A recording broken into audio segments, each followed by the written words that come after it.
ಯಾಕೋ ಬಾಯಿಂದ ಬಂದು ಹೋಯ್ತಮ್ಮ. ಕೈಯಿಂದ ಬಿದ್ದದನ್ನಾದರೂ ಹೆಕ್ಬೋದು, ಬಾಯಿಂದ ಬಿದ್ದದನ್ನು ಹೆಗ್ಲಿಕ್ಕೆ ಆಗುತ್ತದ ಹೇಳು?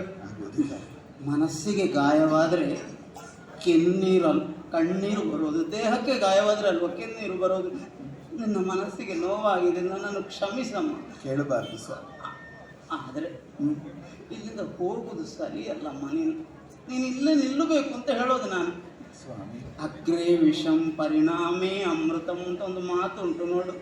ಶರದಿ ಮತನ ಕಾಲದಲ್ಲಿ ಮೊದಲು ಬಂದದ್ದು ವಿಷ ಬಂತು ಅಂತ ಸುಮ್ಮನೆ ಕೂತ್ರೆ ಅಮೃತವನ್ನು ಪಡೀಲಿಕ್ಕಿತ್ತ ಅವರು.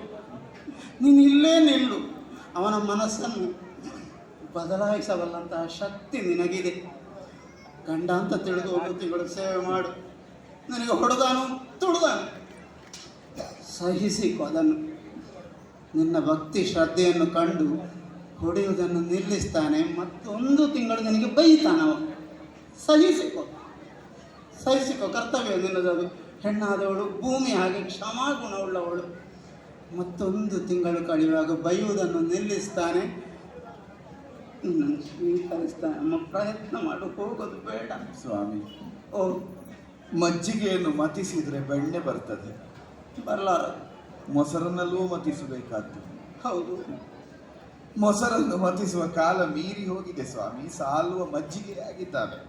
ಹೌದು. ನಾನು ವರ್ಷ ಮತಿಸಿದ್ರು ಅಲ್ಲಿ ಭಾವಸ್ಫುರಣೆಯಾಗುವುದಕ್ಕಿಲ್ಲ, ನವನೀತ ಉದಿಸುವುದಕ್ಕಿಲ್ಲ. ತಿಳಿದುಕೊಂಡೆಯಾ? ಈ ಸ್ವಾಮಿ, ಓ, ನನ್ನ ಪ್ರಾರಬ್ಧವನ್ನು ನಾನು ಅನುಭವಿಸ್ತೇನೆ, ನೀವು ನನ್ನಿಂದ ನೋಯಕೂಡದು. ನಾನು ಹೊರಡುವಾಗ ಆಚಾರ್ಯ ಭೀಷ್ಮರು ಆಡಿದ್ದೇನೆ. ಏನು? ಹೋಗು ಅಂಬೆ, ಬ್ರಾಹ್ಮಣರೇ ಅಂಬೆಯನ್ನು ಮುಟ್ಟಿಸಿ ಬಂದು ಏನಾಯಿತು ಅಂತ ನನಗೆ ವರದಿಯನ್ನು ಒಪ್ಪಿಸಿ ಹೇಳಿದ್ದಾರೆ. ಹಿಂದೆ ಬರುವುದಕ್ಕಾಡಿದ್ದು ನಿಮಗೆ ಮಾತ್ರ. ಓ, ಆದರೆ ಒಂದುಂಟು ಸ್ವಾಮಿ. ಯಾವುದು? ಹೊರಟು ನಿಂತ ನಿಮ್ಮಲ್ಲಿ ನನ್ನ ಪ್ರಾರ್ಥನೆ. ವರುಷ 80 ಅಂತ ಆಡಿದವರು. ಹೌದು. ನನ್ನ ಪ್ರಾಯದ ಹೆಣ್ಮಕ್ಕಳು ಇರಬೇಕಲ್ವ ನಿಮಗೆ? ನನ್ನ ಮೈ ಮೇಲೆ ನೋಡಿ, ಹೇರಿ ಕಳುಹಿಸಿದ ಆಭರಣಗಳ ಹಾಗೇ ಉಂಟು. ಹಬ್ಬ ಪ್ರತಾಪಸಿಂದ ಸಂಭ್ರಮದಿಂದ ಸಿದ್ಧಪಡಿಸಿದ ಆಭರಣಗಳಿವೆ. ನನ್ನ ಮಗಳ ಅಂಗದಗಳಾಗಿ ಅಲಂಕರಿಸಿ ಅವಳ ಮದುವೆಯ ಸಂದರ್ಭದಲ್ಲಿ ಅವಳು ಶೋಭಾಯಮಾನವಾಗಿ ಕಾಣುವ ಹಾಗೆ ಇರಲಿ ಅಂತ ಮೈ ಮೇಲೆ ಹೇರಿ ಕಳುಹಿಸಿದ ಅಂಗದಗಳು. ನಿಮಗೆ 1,00,000 ಹೊನ್ನನ್ನು ಕೊಡುತ್ತೇನೆ ಅಂತ ಆಡಿದ್ದೆ. ನೀವು ಅದನ್ನು ಬಯಸ್ತೀರಿ ಅಂತಲ್ಲ ಸ್ವಾಮಿ. ಬೇಡ ತಾಯಿ. ಬ್ರಹ್ಮಸ್ವ ಅಂತ ಅದಕ್ಕೆ ಹೆಸರನ್ನು ಕೊಡುತ್ತೇನೆ ಅಂತ ಬ್ರಾಹ್ಮಣರಿಗೆ ಆಡಿದ ಮೇಲೆ ಕೊಡದೇ ಇದ್ರೆ ಬ್ರಹ್ಮಸ್ವವನ್ನು ಅಪಹರಿಸಿದಂತಹ ದೋಷ ಪಾತಕಗಳಂಟುತ್ತದೆ. ನನ್ನ ಬದುಕಿನ ನೆಲೆ ಏನು ಅಂತ ನನಗೆ ಗೊತ್ತಿಲ್ಲ.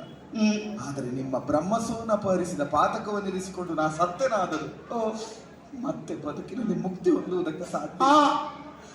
ಅದಾಗಬಾರದು. ಬ್ರಾಹ್ಮಣರ ಋಣವನ್ನು ಇರಿಸಿಕೊಳ್ಳಬಾರದು. ಅದರೊಟ್ಟಿಗೆ ಈ ಅಂಗದಗಳಿಗೆ ಶೃಂಗಾರಗೊಂಡಂತಹ ಪಾಣಿಗ್ರಹಣದ ವೇದಿಯನ್ನೇರುವ ಭಾಗ್ಯ ಸಿಕ್ಕಲಿಲ್ಲ. ಅಗ್ನಿಸಾಕ್ಷಿಕವಾಗಿ ಸಪ್ತಪದಿಯನ್ನು ತುಳಿಯುವಾಗ ರಾರಾಜಿಸುವ ಭಾಗ್ಯ ಸಿಕ್ಕಲಿಲ್ಲ. ಮುತ್ತಿನ ಆರತಿಯನ್ನು ಬೆಳಗುವಾಗ ಪಳಪಳನೆ ಹೊಳೆಯುವ ಭಾಗ್ಯ ಸಿಕ್ಕಲಿಲ್ಲ. ಯಾಕೆ ಕಾಂತನ ಕೈ ಹಿಡಿದು ಅಂತಃಪುರವನ್ನು ಸೇರಿದಾಗ ಪ್ರೀತಿಯಿಂದ ಕಾಂತ ಅದನ್ನು ಕಳಚುವ ಭಾಗ್ಯವನ್ನು ಪಡೆಯಲಿಲ್ಲ. ಈ ಎಲ್ಲ ಭಾಗ್ಯದಿಂದ ಕೇವಲ ವಸ್ತುವಾದರೂ ಅಂಗದ ಮೇಲೆ ಧರಿಸಿ ಅಂಗದವಾದದ್ರಿಂದ ನನ್ನ ಅಂಗವೇ ಆಗಿ ಹೋಗಿದೆ. ಇಕ್ಕೊಳ್ಳಿ, ನನ್ನ ಮೈ ಮೇಲಿನ ಆಭರಣಗಳನ್ನೆಲ್ಲ ಕಿತ್ತಿದ್ದೇನೆ, ಮುಂದಿಟ್ಟಿದ್ದೇನೆ. ನಿಮಗಿರುವ ಹೆಣ್ಮಕ್ಕಳಿಗೆ ಇದನ್ನು ತೊಡಿಸಿ. ಯಾವ ತಾಯಿ ತಂದೆಯರು ತಮ್ಮ ಮಕ್ಕಳಿಗೆ ಮಾಡಿದ ಆಭರಣಗಳು ನಿಷ್ಫಲವಾಗಬೇಕು ಅಂತ ಬಯಸುವುದಿಲ್ಲ. ಇಲ್ಲ, ನನ್ನಪ್ಪ ಪ್ರತಾಪಸೇನನ ಆಶಯ ಬಂಜೆಯಾಗಬಾರದು. ನನ್ನಮ್ಮ ಯೋಚಿಸಿದ್ದು ಬಂಜೆಯಾಗಬಾರದು. ಇದನ್ನು ಕೊಂಡು ಹೋಗಿ ನಿಮ್ಮ ಮಕ್ಕಳ ಮೈ ಮೇಲೆ ತೊಡಿಸಿ ಒಂದು ಎಚ್ಚರಿಕೆಯ ಮಾತನಾಡಿಸುವ. ಯಾವ ಕಾಲದಲ್ಲಿಯೂ ಮಾಂಸದ ಮುದ್ದೆಯಾಗಿ ಭೂಮಿಗೆ ಬಿದ್ದಂತಹ ಮಕ್ಕಳಿಗೆ ಅನ್ನಪಾನಗಳನ್ನು ಇರಿಸಿ ತಾಯಿ ತಂದೆಯರು ಬೆಳೆಸುತ್ತಾರೆ. ಹೊತ್ತಿಗೆ ಬೇಕಾದ ತುತ್ತನ್ನಿತ್ತು, ಮುತ್ತನ್ನಿತ್ತು, ಅಶನ ವಸನ ವಸತಿಗಳನ್ನಿತ್ತು, ಎಲ್ಲವನ್ನು ಒದಗಿಸುವ ತಾಯಿ ತಂದೆಯರಿಗೆ ಆ ಮಕ್ಕಳಿಗೆ ಸಂಸ್ಕಾರದಲ್ಲಿಯೇ ಶ್ರೇಷ್ಠವಾದ ಕನ್ಯಾದಾನವನ್ನು, ಮದುವೆಯನ್ನು, ಕಲ್ಯಾಣವನ್ನು ಮಾಡಬೇಕು ಎಂಬ ಪ್ರಜ್ಞೆ ಇರ್ತದೆ. ಐತಂದೆಯರ ಆಶಯವನ್ನು ಅತಿಕ್ರಮಿಸಿ ಪ್ರೇಮ ಪಾಶದಲ್ಲಿ ಸಿಲುಕಿ ಕಂಡವನ ಚಂದಕ್ಕೆ ಸೋತು ತಾಯಿ ತಂದೆಯರನ್ನು ಮರೆತು ಭಾಷೆ ಕೊಡುವ ತಿಂಡೆಯರ ಬದುಕು ಅಂಬೆಯಂತಾಗುತ್ತದೆ ಅಂತ ಎಚ್ಚರಿಕೆಯನ್ನಾಡಿ ನಿಮ್ಮ ಮಕ್ಕಳನ್ನು ಕನ್ಯಾದಾನ ಮಾಡಿಕೊಡಿ. ಹೋಗಿ ಹೋಗಿ. ಅಂಬೆ, ನಿನ್ನ ತೃಪ್ತಿಗಾಗಿ ನಾನು ಒಮ್ಮೆ ಸ್ವೀಕರಿಸಿದ್ದಾನೆ. ಆಗಲಿ, ನನಗೆ ಇದರ ಮೇಲೆ ಆಸೆ ಇಲ್ಲ. ಇಟ್ಟುಕೊಳ್ಳಿ ಸ್ವಾಮಿ, ಇಟ್ಟುಕೊಳ್ಳಿ, ಕೈ ಮುಗಿತೇನೆ. ಸರಿ, ದೇವರು ಒಳ್ಳೇದು ಮಾಡಲಿ, ಅಷ್ಟನ್ನೇ ನಾನು ಹೇಳಬಲ್ಲೆ ನಿನಗೆ. ನನ್ನ ಕಾಲಿಳದಂತ ನಾನು ಹೋಗುತ್ತೇನೆ, ಕರಿಪುರಕ್ಕೆ ನೀವು ಹೋಗಿ ಸ್ವಾಮಿ. ಸರಿ ಸರಿ ಸರಿ.